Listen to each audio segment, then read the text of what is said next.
नमस्कार, शांति बुलेटिन में आप सभी का स्वागत है। मैं हूं पंकज हरी कुमार और शांति बुलेटिन में देश दुनिया की बड़ी खबरों की बात करेंगे और जानने की कोशिश करेंगे कि आज देश दुनिया की क्या बड़ी खबर है। आज खबर की शुरुआत हम लोग करेंगे वो राजस्थान से। और राजस्थान से जब शुरुआत करेंगे तो देखेंगे कि आखिर राजस्थान के मुख्यमंत्री अशोक गहलोत ने बीजेपी पे काफी गंभीर आरोप लगाए हैं। वो आरोप क्या है, हम उसकी चर्चा करेंगे। उसके बाद हम सियासी बात करेंगे और चलेंगे बिहार। और बिहार में जानेंगे कि आखिर जो कभी मुख्यमंत्री के सलाहकार हुआ करते थे प्रशांत किशोर, तो प्रशांत किशोर ने मुख्यमंत्री नीतीश कुमार को क्या सलाह दे दी है। एक सलाहकार, एक नॉन पॉलिटिकल व्यक्ति कैसे पॉलिटिकल व्यक्ति को क्या सलाह दे रहा है, हम इसकी चर्चा करेंगे। उसके बाद हम लेके चलेंगे आपको महाराष्ट्र। और महाराष्ट्र में जो शरद पवार हैं, उन्होंने जो है बड़ा तंज कसा है मोदी सरकार पे और उन्होंने जो है बीजेपी पर बड़ा तंज कसा है। खासतौर पर उनके निशाने में नरेंद्र मोदी हैं। उन्होंने क्या कहा है, हम उसके बारे में भी सस्पेंस है, मैं आपको बताऊंगा। और उसके बाद हम लोग चर्चा करेंगे, कोरोना की बात करेंगे, आपको बताएंगे कि हम कैसे जो है 8 लाख को पार कर चुके हैं। अब अगला कदम जो है वो हम लोग जो जिस तरीके से आंकड़े आ रहे हैं वो कितने डराने वाले हैं और कितने जो है वो दहशत पैदा करते हैं ये कोरोना के आंकड़े। और फिर उसके बाद हम लोग करेंगे दिल्ली की बात करेंगे, डीयू की जो अलग अलग यूनिवर्सिटीज है, दिल्ली यूनिवर्सिटीज की या दिल्ली सरकार की, उसको लेकर के जो शिक्षा मंत्री है मनीष सिसोदिया, उन्होंने क्या बात की है। उन्होंने लाखों छात्रों को राहत दी है। वो क्या राहत है जिसको लेकर के तमाम छात्र और बच्चे इंतजार कर रहे थे। हम इस बुलेटिन में उस तमाम अहम खबरों की चर्चा करेंगे। लेकिन शुरुआत करते हैं सबसे पहले राजस्थान से। राजस्थान के जो मुख्यमंत्री हैं, उन्होंने बीजेपी पर सबसे बड़ा गंभीर आरोप लगाया है और उन्होंने ये कहा है कि बीजेपी जो राजस्थान में जो कांग्रेस की सरकार है, उस सरकार को गिराने की लगातार कवायद में जुटी हुई है।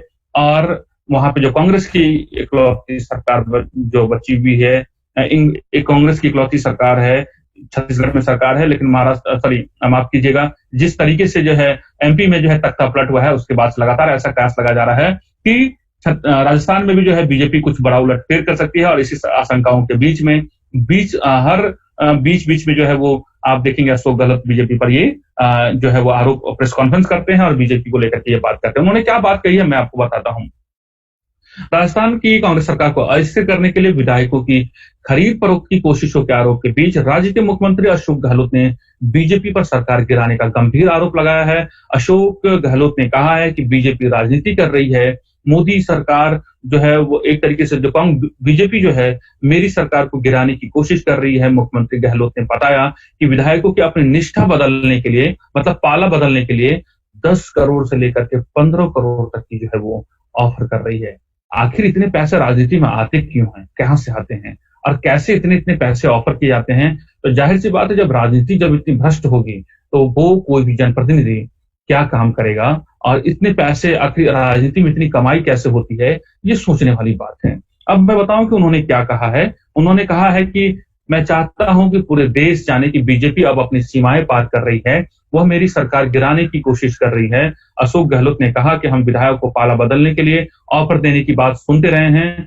कुछ लोगों को 15 करोड़ तक देने का जो वादा किया गया था, कुछ को अन्य प्रलोभन देने की बात कही गई है और यह लगातार हो रहा है। और उन्होंने एक बात ये कही है कि किस तरीके से कर्नाटक में और मध्य प्रदेश में कांग्रेस सरकार गिराई गई और किस तरीके से बीजेपी ने जब वहां तख्ता पलट करके बीजेपी ने इन 2 प्रदेशों में अपनी सरकार बना ली है। और इसके अलावा उन्होंने गोवा, मध्य प्रदेश और पूर्वोत्तर राज्यों की उन्होंने खरीद फरोख्त की बात कही है और बीजेपी पर ये उन्होंने गंभीर आरोप लगाया है। अब बात करते हैं, चलते हैं इस राजस्थान के बाद हम लोग रुक करते हैं महाराष्ट्र की तरफ। महाराष्ट्र में भी जो है महाअघाड़ी जो है वहां सरकार चल रही है और आप देखेंगे कि वहां कांग्रेस, शिवसेना और एनसीपी के बीच में जो है वो मिला जुला सरकार है, जिसका नेतृत्व जो है आप देखेंगे कि शिवसेना के जो प्रमुख हैं वो कर रहे हैं, उद्धव ठाकरे कर रहे हैं। लेकिन इस बीच शरद पवार ने एक बड़ा बयान दिया है और उन्होंने बीजेपी पर तंज कसा है। उन्होंने कहा कि जब जनता ने इंदिरा गांधी और अटल बिहारी जैसे मजबूत नेताओं को जो है उन्होंने जो है अपनी जो है याद दिला दी है, उन्होंने जो है उनको उनका नामो निशान मिटा दिया है, तो उन्होंने बीजेपी कहा बीजेपी कौन सी बड़ी शक्ति ऐसी ऐसी पार्टी है जिनको जनता चाहेगी उनको उनका भी नामो निशान मिटा देगी। दरअसल उन्होंने ये कहा कि राष्ट्रवादी पार्टी के प्रमुख शरद पवार ने कहा है कि इन्होंने ये बात शिवसेना के मुखपत्र सावना में एक इंटरव्यू में कहा। उन्होंने कहा कि अगर आप लोकसभा चुनाव में देखें तो महाराष्ट्र के वोटरों ने केंद्र में जो सरकार है उसके पक्ष में वोट दिया, लेकिन जब राज्य का प्रश्न आया तो महाराष्ट्र में एक अलग चित्र देखने को मिला। उन्होंने कहा कि महाराष्ट्र नहीं, मध्य प्रदेश, राजस्थान, झारखंड और छत्तीसगढ़ में भी देखा गया कि जो बीजेपी सरकार है, लोगों ने उसके खिलाफ वोट जाकर के वोट किया। लोगों ने लोकसभा में अलग और विधानसभा में अलग वोट किया है। उन्होंने ये बात जो है शिवसेना को कि जो मुखपत्र है सामना, उन्होंने एक इंटरव्यू में ये बात कही है। उन्होंने ये कहा कि उन्होंने एक बात और कही है कि उन्होंने ये बात कही है, मैं आपको बताऊं कि किस तरीके से शरद पवार ने एक बात कही है, जो मैं बता दूं कि मोटी-मोटी उन्होंने जो बात कही है, उन्होंने कहा है कि ना ही मैं सरकार का प्रिंसिपल हूं, ना ही मैं रिमोट कंट्रोल से चलाता हूं। रिमोट कंट्रोल से सरकार रूस जैसे देशों में चलती है, जहां पर पुतिन 2036 तक राष्ट्रपति रहेंगे। इसका मतलब वहां पर जो लोकशाही है, उसे एक तरफा कर दिया गया है। इसके बाद उन्होंने एक सवाल का और भी जवाब दिया है और उन्होंने ये बात कही है कि सुप्रिया सुले के पहली बार चुनाव लड़ने के समय बाला साहब ठाकरे ने शिवसेना से कोई उम्मीदवार खड़ा नहीं किया था और यह केवल बाला साहब ठाकरे ही कर सकते हैं। तो जो नया समीकरण है, आप देखेंगे उस समीकरण के बीच में शरद पवार किस तरह की जो है वो बातें लगातार कर रहे हैं। उन्होंने एक बात ये कहा है कि कांग्रेस और शिवसेना के में हमेशा से अनबन रही है, यह मैं नहीं मानता हूं। पहले भी यह सिद्ध हो चुका है कि राष्ट्रीय मुद्दे पर अपने भविष्य को न सोचते हुए शिवसेना ने कांग्रेस का समर्थन किया था। जिस समय इंदिरा गांधी के खिलाफ पूरा देश खड़ा था, उस समय देश में अनुशासन लाने के लिए बाला साहब ठाकरे इंदिरा गांधी के साथ खड़े नजर आए थे। उसके अलावा उन्होंने ये कहा कि यह सुनकर हम सभी को आश्चर्य हुआ था कि बाला साहब ठाकरे ने चुनाव में अपने उम्मीदवार भी खड़े नहीं किए थे। क्या कोई राजनीतिक पार्टी ऐसा करेगी, यह कोई सोच नहीं सकता। पहले भी शिवसेना और कांग्रेस के बीच ज्यादा मतभेद नहीं थे और हम अब उसी रास्ते पर उद्धव ठाकरे को चलते हुए नजर आ रहे हैं। ये बात जो है आप देखेंगे शरद पवार ने जो है सामना के इंटरव्यू में ये बात उन्होंने कही है।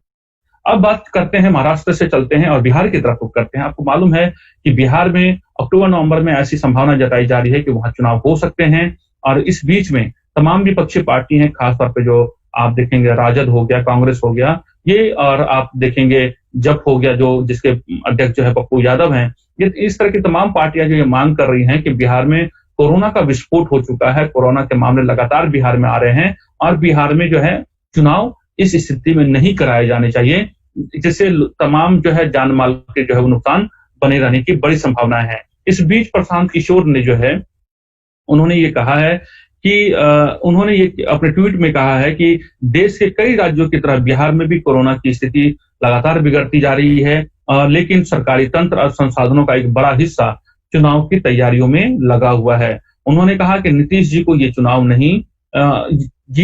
नहीं, कोरोना से लड़ने का वक्त है। लोगों की जिंदगी को चुनाव कराने की जल्दी में खतरे में मत डालिए। ये बात प्रशांत किशोर ने नसीहत दी है नीतीश कुमार को। आपको मालूम है कि नीतीश कुमार के का जो चुनाव कैंपेन जो है वो पिछला जो है प्रशांत किशोर लगातार अपने कैंपेन करते रहे हैं, लेकिन उनके बीच जो है लगातार जो है वो तनातनी की खबर आई और उसके बाद जो है प्रशांत किशोर को पार्टी से निकाल दिया गया है। अब बात कर लेते हैं दिल्ली की। मैं दिल्ली की बताऊं कि आपको एक बेहद अहम जानकारी बताऊं कि दिल्ली के जो शिक्षा मंत्री हैं मनीष सिसोदिया, जो डिप्टी सीएम है, उन्होंने एक प्रेस कॉन्फ्रेंस की है और उस प्रेस कॉन्फ्रेंस में मनीष सिसोदिया ने कहा है कि स्कूल कॉलेज अभी भी बंद हैं और बंद ही रहेंगे। उन्होंने ये बात कही है। एक बात उन्होंने ये कहा है कि जब स्कूल कॉलेज बंद हैं, परीक्षाएं तब उनकी बंद किए गए थे, तब उनकी परीक्षा चल रही थी। हमने 9वीं और 11वीं के बच्चों के बारे में फैसला लिया था कि उनकी परीक्षा की जगह बिना एग्जाम अगली क्लास में भेजेंगे। हमने केंद्र सरकार से 10वीं और 12वीं के बारे में भी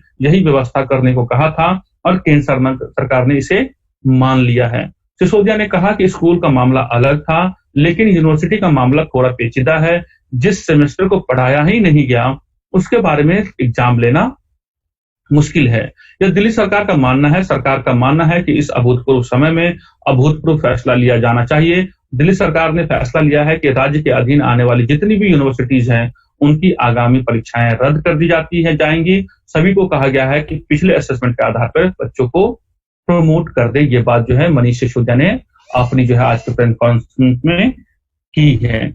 अब बात करते हैं, चलते हैं लखनऊ की तरफ रुख करते हैं और लखनऊ में विकास दुबे के एनकाउंटर की बात करते हैं। आपको मालूम है कि कल विकास दुबे का कानपुर के पास जो है वो एनकाउंटर कर दिया गया था। विकास दुबे को मार गिराया गया था और आनंद फानंद में जो है कल विकास दुबे का अंतिम संस्कार जो है विद्युत सप्ताह गृह में कर दिया गया था और उसके बहनोई जो है उसको बुला करके जो है उसको मुखाग्नि दी गई है। हालांकि मौके पर जो उसका बेटा और उसकी पत्नी भी वहां पर मौजूद थी। लेकिन अब इस जो एनकाउंटर को लेकर के जो है सुप्रीम कोर्ट में जो है दो याचिकाएं जो है वो दाखिल की गई है और इसमें दो याचिकाओं में कहा गया है कि कोर्ट की निगरानी में जो है पूरे प्रकरण की जो है जांच की मांग की गई है। एक याचिकाकर्ता वकील अनूप प्रकाश अवस्थी ने दाखिल की है। उनकी याचिका में 2 जुलाई को हुई मुठभेड़ में 8 पुलिस वालों की हत्या और इसके बाद विकास दुबे और उनके साथियों की पुलिस मुठभेड़ की कोर्ट की निगरानी में सीबीआई और एनआईए या फिर एसआईटी जांच कराने की मांग की गई है।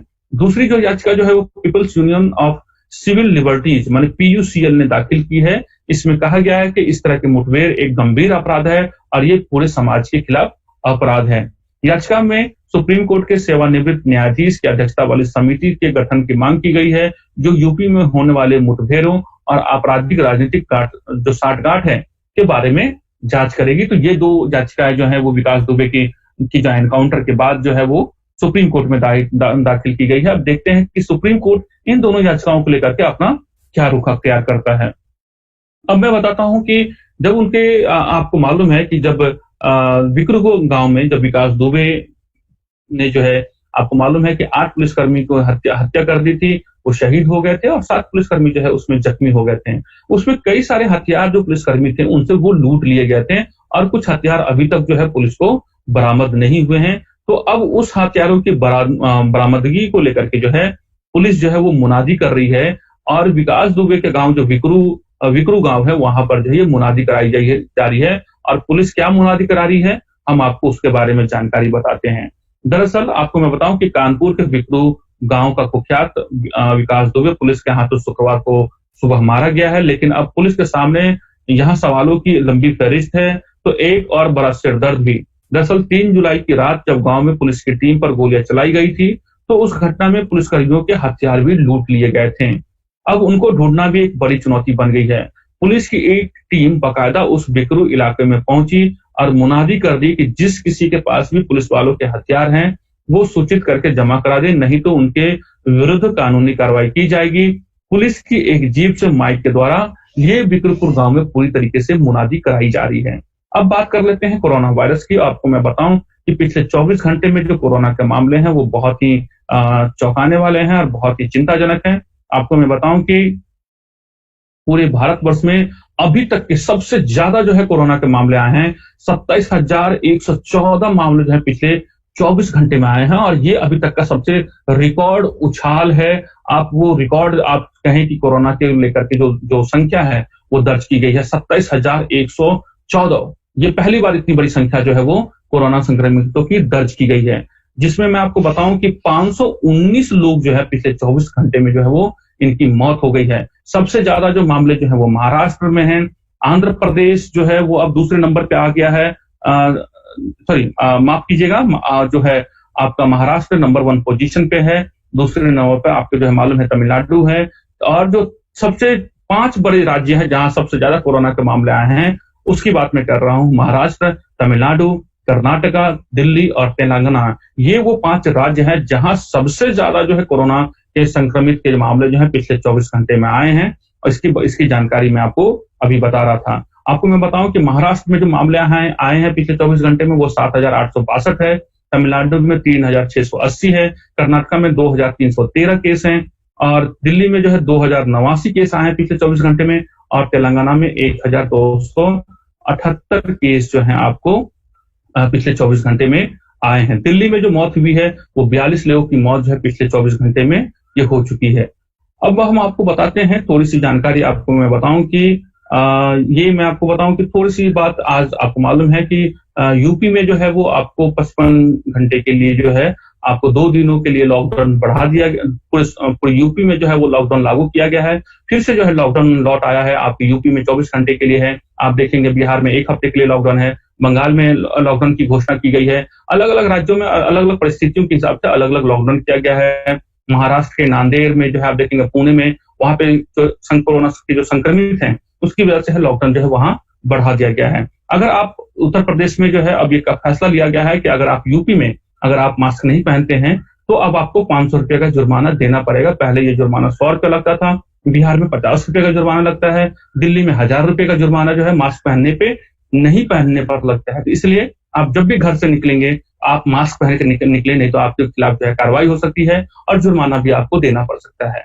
इसके बाद हम लोग पढ़ते हैं आगे की बात, हम कहते हैं एक जानकारी मैं आपको ये बता दूं कि विशेषज्ञों ने संसदीय समिति से कहा है कि कोरोना की कोई भी वैक्सीन, एक नया डेवलपमेंट आया है, वो एक रिसर्च की बात जो कि मैं बताऊं कि कोरोना की कोई भी जो वैक्सीन है वो 2020 में आने की संभावनाएं बहुत कम है। जो ये बात कही जा रही थी कि 2015 में जाकर के जो है हो सकता है 15 अगस्त तक में वैक्सीन की बात की जा रही थी कि वो भारत में स्वदेशी वैक्सीन विकसित हो सकता है, लेकिन जो है विशेषज्ञों के ने संसदीय समिति के सामने कहा है कि 2020 तक जो है वो जो वैक्सीन है उसकी आने की संभावनाएं बहुत कम है। ये बात जो है कही जा रही है। दरअसल मैं आपको बताऊं कि जो प्रमुख वैज्ञानिक सलाहकार हैं के विजयन राघवन, उन्होंने ये कहा है कि भारत में बनाई गई वैक्सीन का पहला ह्यूमन क्लिनिकल ट्रायल सोमवार से शुरू होने वाला है। हालांकि विज्ञान और प्रौद्योगिकी मंत्रालय के पिछले हफ्ते में कहा गया था कि दुनिया भर में विकसित 140 कोरोना वायरस वैक्सीनों में से 11 का ह्यूमन ट्रायल चल रहा है। इसमें से किसी के भी 2021 से पहले आने की संभावना नहीं है। तो ये हमारे बुलेटिन की आज की अंतिम खबर है और मैं आपको थोड़ी सी जानकारी और मैं बता दूं कि इसमें एक बात ये कही गई है कि जिस तरीके से सवाल उठाए गए थे इस वैक्सीन को लेकर के, उसमें जो मुख्य वैज्ञानिक सलाहकार हैं विजयन राघवन, उन्होंने बार बार ये कहा है कि उन्होंने जो बात जब आईसीएमआर ने जो बात कही थी कि जल्द से जल्द जो है इस वैक्सीन का निर्माण किया जाए, उसको लेकर के उन्होंने ये कहा कि जिस तरीके से विपक्ष या फिर जो विरोधी जो इस पत्र का जो जिन्होंने विरोध किया उसको लेकर उन्होंने कहा कि जिस तरीके से भारत में लाल फीताशाही है या जिस तरीके से जो है डेवलपमेंट्स के काम या जो काम होते हैं वो कई बार जो है वो रुक जाते हैं, तो उनको लेकर के उन्होंने कहा था कि किसी तरह की कोई इसमें कोताही न बरती जाए और जल्द से जल्द जो है वो ताकि टीके का निर्माण हो सके और जो कोरोना से पीड़ित लोग हैं उसकी जान बचाई जा सके। अब उन्होंने एक वरिष्ठ अधिकारी ने बैठक में कहा है कि दुनिया के लगभग 7% टीके जो है वो भारत में विकसित किए गए हैं, इसलिए हमें उम्मीद है कि भारत वैक्सीन को खोजने में या निर्माण करने की दिशा में अग्रणी होगा। ये बात जो है इस पूरी बैठक में कही गई है। तो एक बात बिल्कुल साफ है कि अब जो जिस तरीके के जो तथ्य सामने आ रहे हैं, रिसर्च सामने आ रहे हैं, आपको मैं बताऊं कि पूरी दुनिया भर में 140 कोरोना वायरस वैक्सीनों का जो है वो वैक्सीनों में से सिर्फ 11 का ही जो है ह्यूमन ट्रायल चल रहा है, जिसमें से 2 वैक्सीन का ह्यूमन ट्रायल हमारे देश में चल रहा है, जिसमें एक जो है आपका जो है आप देखेंगे कैडिला को परमिशन मिली है ह्यूमन ट्रायल की, और एक जो है वो भारत बायोटेक है जो आईसीएमआर के संयुक्त उपक्रम से आप देखेंगे भारत में जो है इस तरह का टीका जो है वो विकसित किया गया है और जिसका ह्यूमन ट्रायल हमारे देश में चल रहा है। तो अब बहुत साफ हो गया है कि आपको बहुत लंबा इंतजार करना है वैक्सीन को लेकर के, कोरोना वैक्सीन को लेकर के, और आपको इसके लिए बहुत ही बेहद सतर्क रहने की जरूरत है। और आपको मालूम है कि पिछले 24 घंटे में 27,000 से ज्यादा लोगों की संक्रमित हुए हैं, जिसमें एक रिकॉर्ड संख्या में जो है लोग भी जो है वो मारे गए हैं कोरोना की वजह से। तो अब आपको और ज्यादा सतर्क रहने की जरूरत है, ज्यादा सावधानी बरतने की जरूरत है। थोड़ी सी भी लापरवाही आपके लिए जो है आपके लिए मुसीबत का सबब बन सकता है। तो आज के खबर में बस इतना ही। शांति बुलेटिन में हमने देश दुनिया की वो तमाम खबरों को लेकर के हम आपके पास लेकर के आए जो आपके से बहुत आपके लिए जानना बहुत जरूरी था। हमारी टीम जो है द इंडिया प्लस की टीम और द बिहार प्लस न्यूज की टीम लगातार मेहनत करती है कि हम आपको नए और अपडेटेड खबर लेकर के आए जो आपसे सरोकार रखते हैं। तो आज के खबर में बस इतना ही। कल सुबह फिर हम एक नए विषय के साथ, नए खबरों के साथ हाजिर होंगे। तो मॉर्निंग बुलेटिन में आप जरूर जुड़िएगा। मुझे पंकज हरिकुमार को इजाजत दीजिए। नमस्कार।